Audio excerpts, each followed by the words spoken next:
Latest updates ఎప్పటికప్పుడు పొందడానికి big TV WhatsApp channel follow అవ్వండి. లింక్ డిస్క్రిప్షన్ లో ఉంది.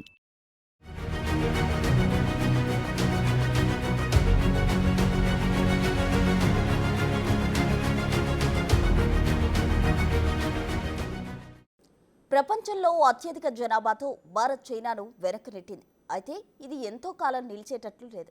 దేశంలో ఇప్పుడు జనాభా తగ్గుతూ ఉంది. పెరుగుతున్న జనాభా నియంత్రణపై సర్వత్రా ఆందోళన నెలకొంది. దీనిపై చర్చ ఎప్పటి నుండో జరుగుతున్నప్పటికీ తాజాగా ఆర్ఎస్ఎస్ చీఫ్ మోహన్ భగవత్ కూడా కనీసం 3 పిల్లలనైనా కనమంటూ పిలుపునిచ్చారు. ఇటీవల ఆంధ్రప్రదేశ్ ముఖ్యమంత్రి చంద్రబాబు, తమిళనాడు ముఖ్యమంత్రి ఎంకే స్టాలిన్ కూడా ఇదే చెప్పారు. ఇంతకీ ఈ సమస్యపైన ఎందుకింత ఆందోళన? ఎందుకు నేతలంతా కంగారు పడుతున్నారు?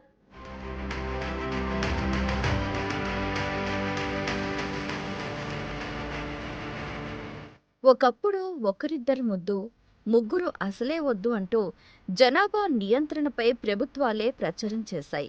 అయితే ఇప్పుడు పరిస్థితులు మారాయి. జనాభా నియంత్రణ పక్కన పెట్టేసి 3 పిల్లలు, అంతకు మించి అయితేనే ముద్దు అంటున్నారు. ఒకరిద్దరు అసలు వద్దే వద్దని సలహాలిస్తున్నారు. తాజాగా దేశంలో జనాభా వృద్ధి రేటు తగ్గుదలపై రాష్ట్రీయ స్వయం సేవక్ సంఘం చీఫ్ మోహన్ భగవత్ కూడా ఆందోళన వ్యక్తం చేశారు. జనాభా క్షీణిస్తే సమాజమే అంతరించిపోతుందన్న భగవత్ ప్రతి ఫ్యామిలీ కనీసం 3 పిల్లలను కనాలని పిలుపునిచ్చారు. నవంబర్ 1న నాగ్పూర్లో నిర్వహించిన కథాలే కుల్ సమ్మేళనంలో మోహన్ భగవత్ ఈ వ్యాఖ్యలు చేశారు. ప్రస్తుత జనాభా విధానం 25 ఏళ్ల కిందటిదని, జనాభా వృద్ధి రేటు 2.1కి తగ్గకూడదని అందులో స్పష్టంగా పేర్కొన్నారని ఆయన గుర్తు చేశారు. జనాభా శాస్త్రం ప్రకారం సంతానోత్పత్తి రేటు 2.1 కన్నా దిగువకు వెళితే సమాజం దానికదే నశించే ప్రమాదం ఉందని, దాన్ని ఎవరూ అంతం చేయాల్సిన అవసరం లేదంటూ ఆందోళన వ్యక్తం చేశారు. ఈ సమస్యతో ఇప్పటికే అనేక భాషలు, సంస్కృతులు కనుమరుగయ్యాయని మోహన్ భగవత్ పేర్కొన్నారు. ఇటీవల AP CM Chandrababu, Tamil Nadu CM Stalin కూడా పలు సందర్భాల్లో ఇలాంటి వ్యాఖ్యలు చేశారు. 2 కంటే ఎక్కువ మంది పిల్లలను కనాలంటూ పిలుపునిచ్చారు. లేకపోతే భవిష్యత్తులో పెను ప్రమాదం తప్పదన్నారు. జనాభా తగ్గిపోవటం వల్ల భారతదేశంలో దక్షిణాది రాష్ట్రాల ఉనికి సన్నగిల్లుతుందని చెప్పారు. దేశహితం, సమాజాభివృద్ధిని దృష్టిలో పెట్టుకుని జనాభా పెరుగుదలకు ఆడపడుచులు కృషి చేయాలని 2 రాష్ట్రాల సీఎంలు కోరారు. రాబోయే రోజుల్లో దేశంలో వృద్ధ జనాభా పెరిగి యువత శాతం తగ్గిపోయే ప్రమాదం ఉందన్నారు. 2 కంటే ఎక్కువ మంది పిల్లలను కనాలని పిలుపునిచ్చారు. 2 కంటే ఎక్కువ మంది పిల్లలను కనకుంటే స్థానిక సంస్థల్లో పోటీ చేయటానికి అనర్హులుగా చేస్తూ చట్టం కూడా తీసుకొస్తామని ఏపీ సీఎం చంద్రబాబు మరో సంచలన ప్రకటన కూడా చేశారు. ఇక తమిళనాడు సీఎం స్టాలిన్ అయితే ఒక కుటుంబంలో 16 మంది పిల్లల్ని కనాలని ప్రజలను ఆశీర్వదించే పాత సంప్రదాయాన్ని ఉదహరించారు. భారతదేశంలో వృద్ధాప్య జనాభా పెరగటం, సంతానోత్పత్తి రేటు తగ్గిపోవటాన్ని ఇటీవలి డేటా స్పష్టం చేస్తోంది. దీని ప్రకారం 2050 నాటికి ప్రతి 5గురిలో ఒకరు 60 ఏళ్లు పైబడి ఉంటారని తెలుస్తోంది. దక్షిణాది రాష్ట్రాల్లో అయితే ఇది మరింత ఎక్కువగా జరుగుతున్నట్లు నివేదికలు వెల్లడిస్తున్నాయి. సంవత్సరాలుగా దక్షిణాది రాష్ట్రాలు వారి మొత్తం సంతానోత్పత్తి రేటు క్రమంగా తగ్గిపోతున్నట్లు గమనించాయి. ఇది సాధారణ స్థాయి కంటే మరింత దిగువకు పడిపోవటంతో ఆందోళనలు పెరుగుతున్నాయి. దేశవ్యాప్తంగా చూసిన జనాభాల రేటు సంతృప్తికరంగా కనిపించట్లేదు. NFHS 5 ప్రకారం సంతానోత్పత్తి జాతీయ సగటు రేటు 2.0గా ఉంది. అంటే ఉండాల్సిన 2.1 కంటే తక్కువగానే ఉంది. ఇది ఇలాగే కొనసాగితే సమాజానికి చేటుగా మోహన్ భగవత్ పేర్కొన్నారు. అందుకే ప్రతి మహిళ 2.1 సంతానోత్పత్తి రేటుగా సమంగా పిల్లల్ని కంటేనే పాతతరాన్ని భర్తీ చేసే స్థాయిలో జననాలు జరుగుతాయని విశ్లేషకులు అంటున్నారు. దీన్ని జనాభా భర్తీ రేటు అంటారు. ఇక 2.1కి దరిదాపుల్లో ఉన్న దేశాల్లో భారత్, అర్జెంటీనా, ట్యునీషియాలు ఉన్నాయి. 2023లో దక్షిణ కొరియా దాని జనాభాలో తీవ్రమైన క్షీణత చూసింది. అక్కడ సంతానోత్పత్తి రేటు కనిష్ట స్థాయికి పడిపోయింది. ఒక్కో మహిళకు 0.72 పిల్లలు మాత్రమే నమోదైంది. ఇది అవసరమైన 2.1 రిప్లేస్మెంట్ స్థాయి కంటే చాలా తక్కువగా ఉంది. ఇప్పుడు జనాభా క్షీణతతో దక్షిణ కొరియాలో పిల్లల్ని కనమని కఠిన చట్టాలు తీసుకొచ్చే దిశగా ఆలోచిస్తున్నారు. ఇది ముఖ్యంగా భారతదేశానికి ముందస్తు హెచ్చరికగా నిపుణులు భావిస్తున్నారు. దక్షిణ కొరియాలో సంతానోత్పత్తి క్షీణత ఈ దేశ భవిష్యత్తుపై తీవ్రమైన ప్రభావాలను చూపించబోతోంది. ప్రస్తుత ట్రెండ్ ఇలాగే కొనసాగితే వచ్చే 50 ఏళ్లలో దక్షిణ కొరియా జనాభా సగానికి తగ్గిపోతుందని నిపుణులు అంచనా వేస్తున్నారు. ఈ జనాభా మార్పు కేవలం నెంబర్ల గురించి మాత్రమే కాదు. ఇది దేశ శ్రామిక శక్తి, వృద్ధాప్య జనాభాకు సంబంధించిన ఆందోళనను సూచిస్తుంది. ఏ దేశంలో అయినా యువ జనాభా తగ్గిపోతూ వృద్ధులు పెరిగిపోతే అది అనేక ఆర్థిక సవాళ్లను సృష్టిస్తుంది. ప్రస్తుతం దక్షిణ కొరియాలో తక్కువ మంది యువత లేబర్ మార్కెట్లోకి ప్రవేశిస్తూ ఉండటంతో ఆ దేశం కీలక రంగాల్లో కార్మికుల కొరతను ఎదుర్కొంటోంది. ఫలితంగా ఆర్థిక వృద్ధి మందగించటం, కార్మికుల కొరత ఎక్కువ అవుతోంది. అలాగే సామాజిక సేవలపై కూడా ఒత్తిడి పెరుగుతోంది. వృద్ధుల జనాభా పెరగటంతో వారి ఆరోగ్య సంరక్షణ, పెన్షన్లపై డిమాండ్లు పెరుగుతున్నాయి. పెరుగుతున్న వృద్ధ జనాభాకు అందించే సేవల భారం ఎప్పటికప్పుడు తగ్గుతున్న యువ కార్మికులపై పడుతుందని నివేదికలు చెబుతున్నాయి. ఇది దక్షిణ కొరియా సామాజిక భద్రతపై ప్రతికూల ప్రభావానికి కారణమవుతోంది. మరోవైపు కుటుంబంలో సంఖ్య తగ్గిపోవటం వల్ల వివాహ రేట్లు కూడా క్షీణిస్తున్నాయి. దీనితో సాంప్రదాయ కుటుంబ నిర్మాణాలు విచ్ఛిన్నమవుతున్నాయనే ఆందోళన పెరిగింది. ఇది సామాజిక వ్యవస్థ, సంస్కృతిలో తీవ్రమైన మార్పులకు దారితీస్తోంది. వాస్తవానికి దక్షిణ కొరియా జనాభా సంక్షోభం చాలా దేశాల వైఖరికి అద్దం పడుతోంది.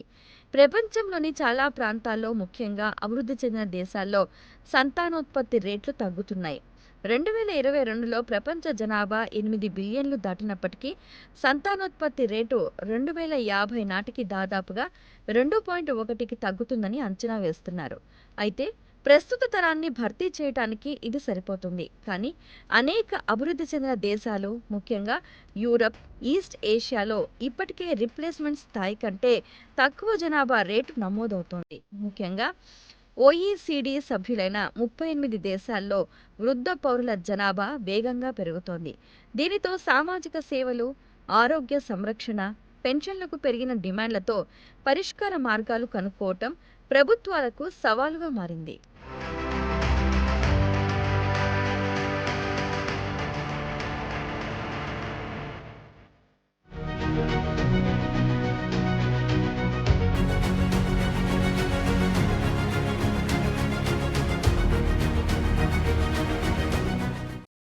వృద్ధుల జనాభా పెరుగుతుంది అంటేనే పనిచేసే జనాభా తగ్గుతోందని అర్థం. ఇది ప్రధానంగా మానవ వనరుల కొరతకు దారితీస్తుంది. దేశ అభివృద్ధికి ఆటంకంగా మారుతుంది.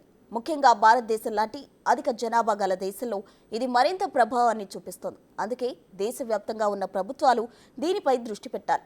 కేవలం ప్రజలను ఓట్లుగానే చూడకుండా సామాజిక పురోగతికి మూలంగా చూడాలి. నిపుణులు ఇస్తున్న సూచనలతో ప్రభుత్వ విధి విధానాల్లో వీటికి ప్రాధాన్యత ఇవ్వాలి.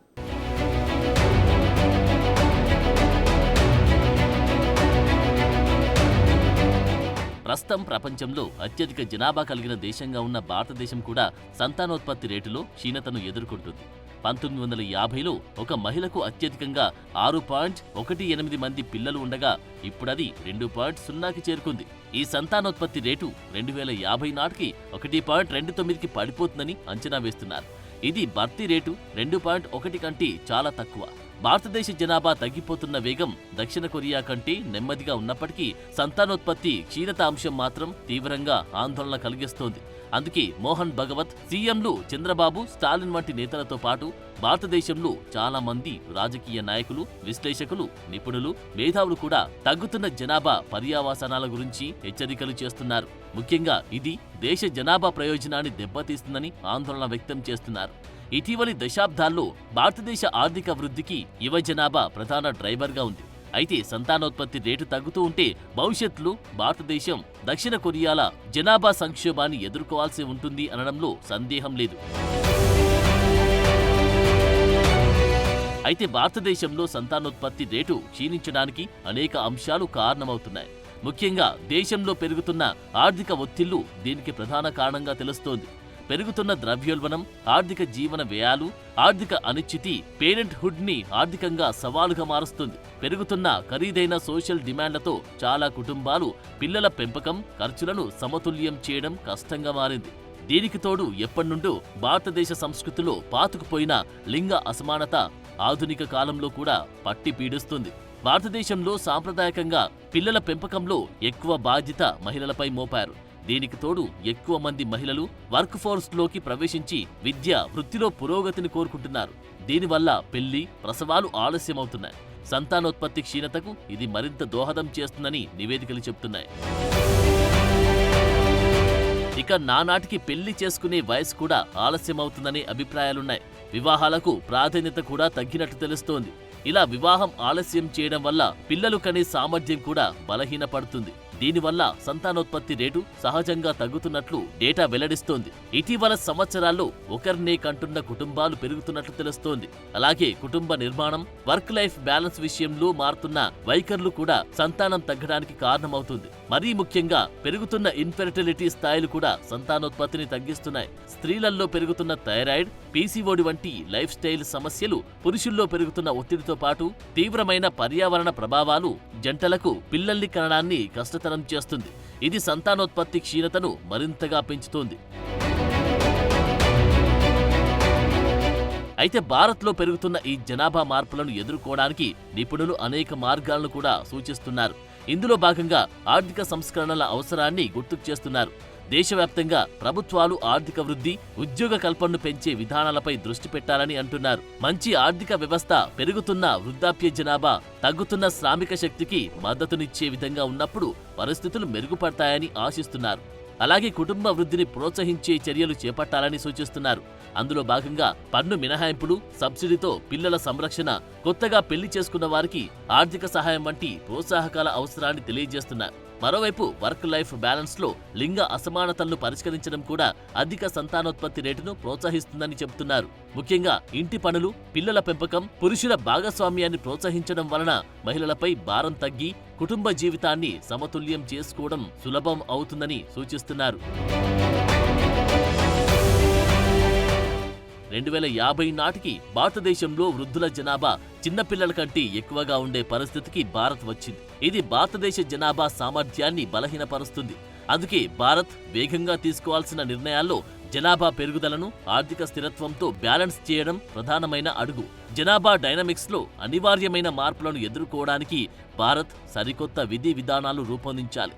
దీనితో పాటు ఇప్పటికే ప్రపంచంలో అత్యధిక జనాభా కలిగిన భారత్ దీన్ని ఇలాగే కంటిన్యూ చేయాలి. దక్షిణ కొరియాలా ప్రమాదకరంగా మారకముందే ఈ చర్యలు తీసుకోవడానికి భారతదేశంలోని ప్రభుత్వాలు చర్యలు తీసుకోవాలి.